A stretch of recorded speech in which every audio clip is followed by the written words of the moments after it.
Create amazing videos. How to use the storyboard feature at Sora. Note Storyboard feature at Sora.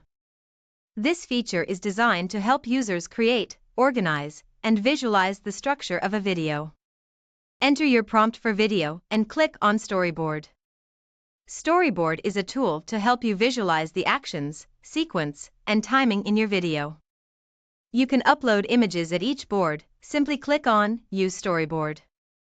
Note stories. These are sequences when creating a video. The movie you watch is created via storyboards. You can edit each story as needed. If you need help, click on Help. This will give you a brief idea of what is storyboard. When you are ready, click on Create. In header you will see video getting created. And soon you can click on the video to watch it.